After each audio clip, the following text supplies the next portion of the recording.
Okay, let's see.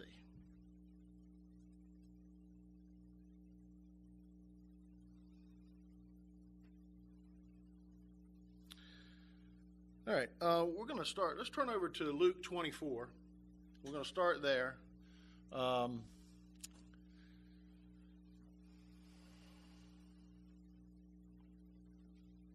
Jeff, for title, Troubles in Life. That's what I was doing all the thinking about. I didn't really put a title to this.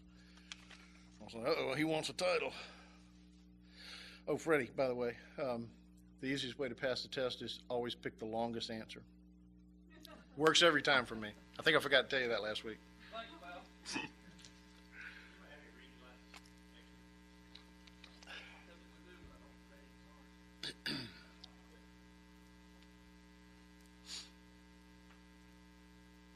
We good? Okay. All right, so in Luke 24, let's go to verse 36. We'll start reading there. And it says, "And as they spake, Jesus himself stood in the midst of them, and saith unto them, Peace be unto you. But they were terrified and affrighted, and supposed that they had seen a spirit.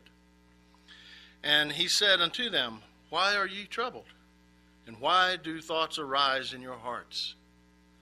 Behold my hands, behold my feet, that it is I myself.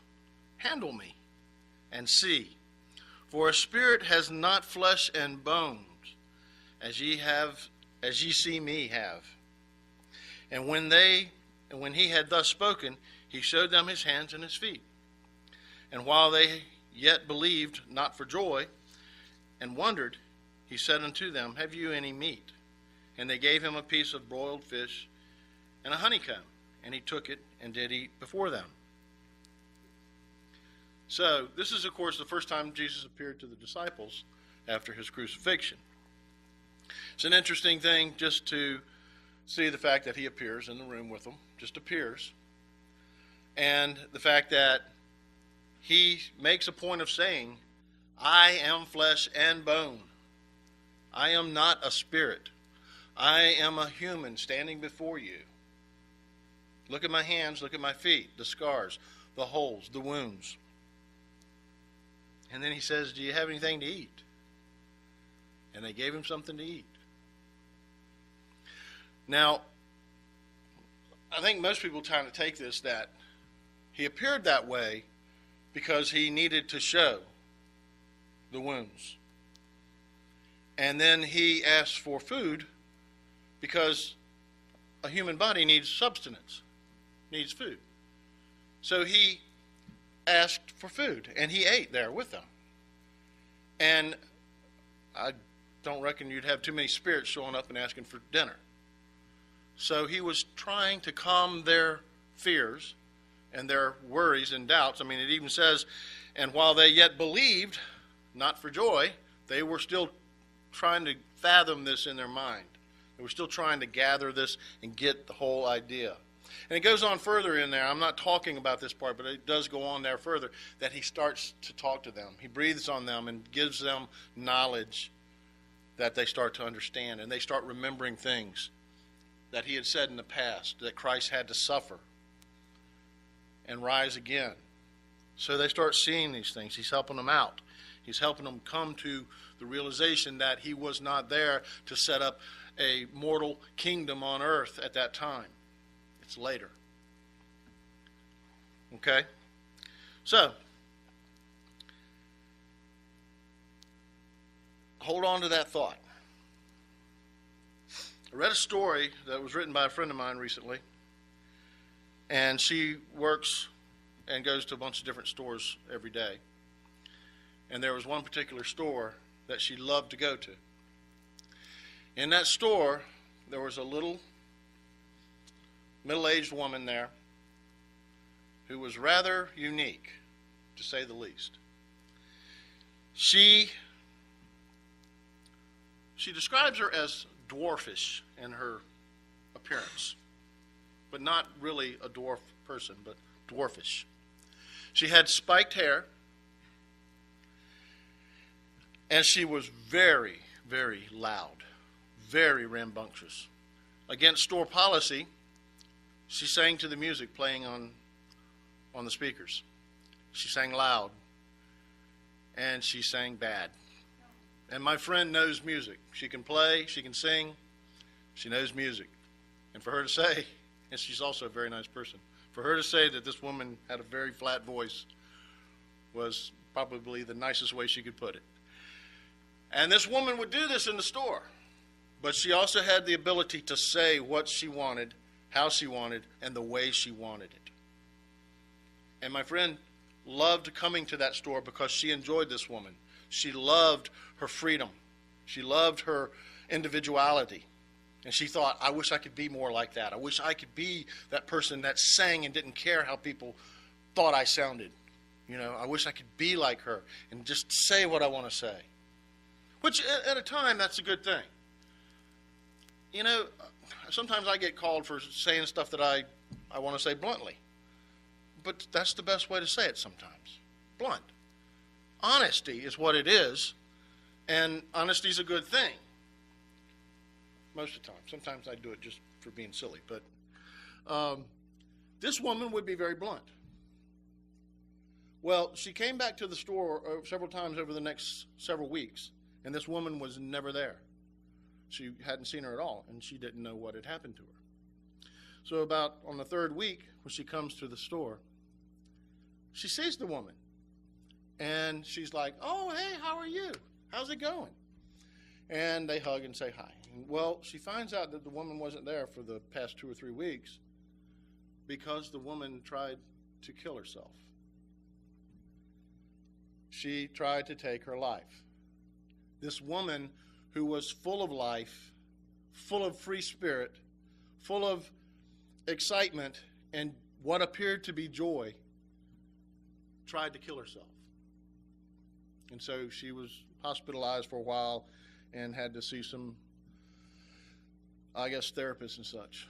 And I assume to this day, and this happened somewhat recently, so I'm still assuming that to this day she's doing okay. And my friend said that they had a big, long cry and a hug right there in the store. And knowing my friend, I'm sure she told her some things that would help comfort her and stuff like that. But where I'm going with this is life is not easy. Life is not hard. What made this woman want to kill herself? You've heard it before. My dad killed himself. I don't know why my dad killed himself. I have no idea. Because, well, I do know that him and my mother did not get along the best. They didn't hate each other.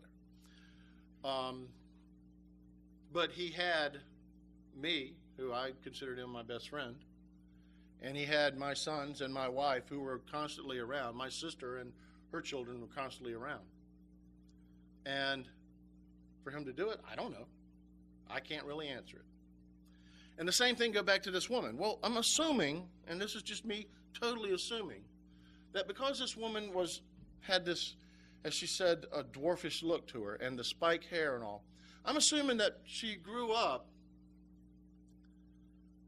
not a beautiful person, appearance-wise only, physically. And what do you do if you're like that? What does this world do to you if you're like that? If you're not a beautiful person? Because the statement has been said many times, well, she isn't that good looking, but boy, once I got to know her, she's a sweet, lovely person. Or, she is beautiful. And I'm just using she because I'm a guy, and I know I've had these conversations with guys before. She's beautiful, but boy, once I got to know her, oh my goodness, what a monster. Arrogant, selfish, mean. You know? People don't take people when they first meet at this face value of, let me see what you're about. Let me see who you are. Let me see what you know, how you feel, how you love. They just look. And I'm assuming this woman had this appearance So she wasn't asked to proms. She wasn't asked to dances. She got out of school, probably didn't go to college. And I'm assuming a lot of this because I do not know this woman at all, never met her, although I actually feel like I have seen her somewhere, because I guess I've seen people like this. And she had to get herself through life. So what does she do? She makes herself something different. Gives herself a funny hairdo. Spiked up hair. And I remember this lady's in her 40s now. And she dresses a little odd. And then she does something like sings at the top of her lungs in the store, and it sounds terrible. And people are going, whew. But she's like, got this attitude of, I don't care. This is me. This is what I'm doing. This is what I'm about. But the whole time, this woman's suffering. This whole time, she's crying on the inside. I didn't know this was going to be so emotional. The whole time, she's hurting bad, to the point that she wants to kill herself. To the point that she wants to die.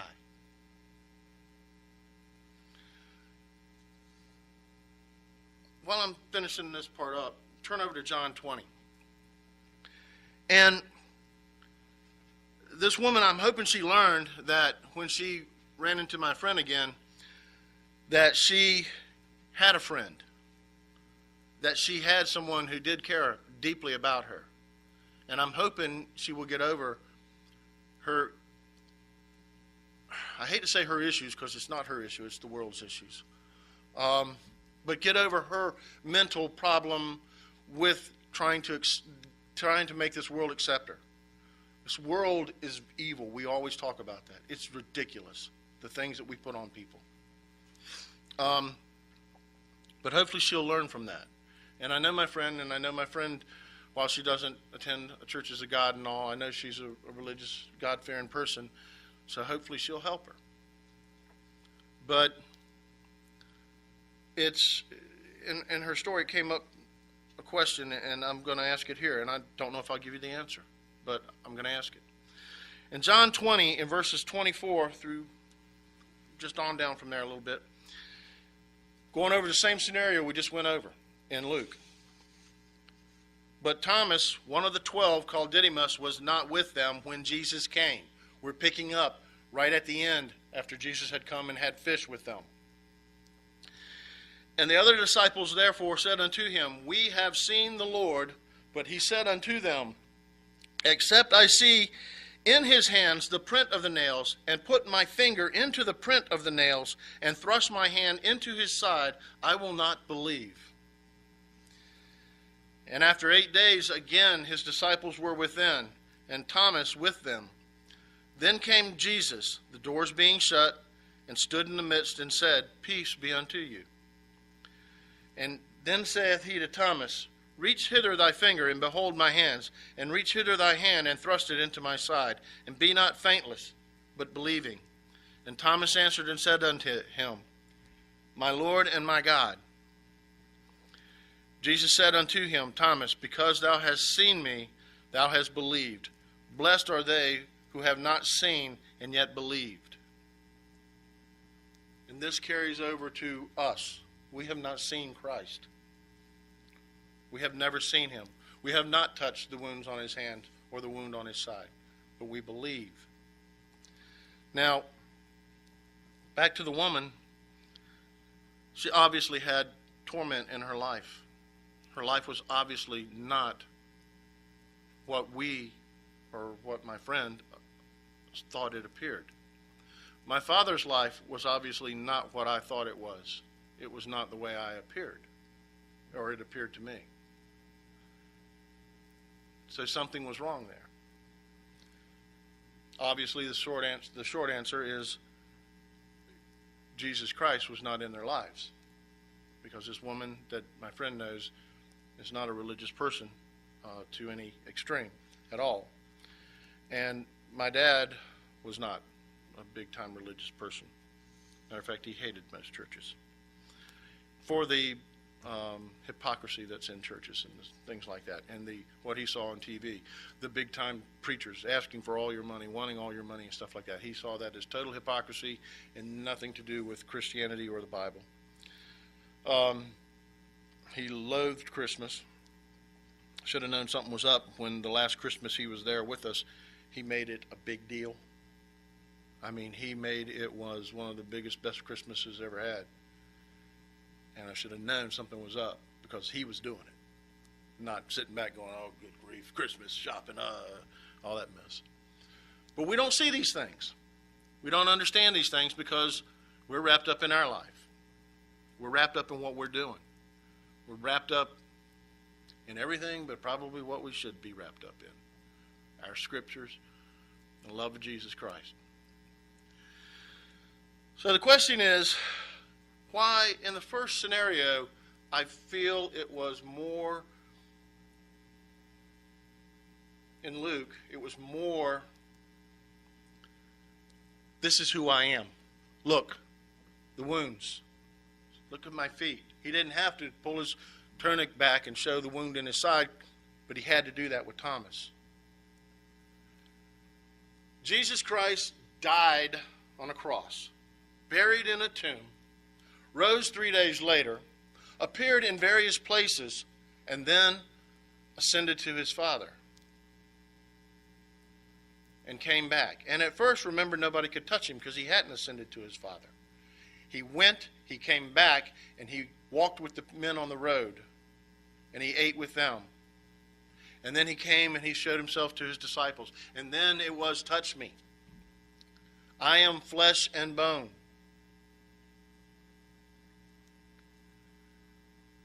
But in John, I want to carry it a little bit farther because he says, touch me, John, or to Thomas. And he says, look at this wound in my side. Stick your hand in it. I don't know if he did it or not. I don't think I would do that. But I don't know. Then again, if Christ tells you to do something, you might do it. You should do it.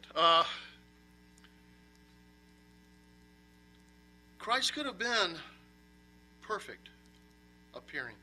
He could have still been flesh and blood, but he could have been no scars, no wounds. He could have been, he could have looked the same. It tells us that he wasn't a great-looking guy. He was comely-looking. But he could have been just like that and fine and perfect. But he kept these wounds. Are the wounds there also to show us that this life that we live is hard? It's not easy. You are going to get hurt as you go through this life. You are going to get injured. You are going to have illnesses. You are going to have heartaches. You're going to have bad things happen to you and loved ones that you know and friends that you know. Are the wounds there to say, hey,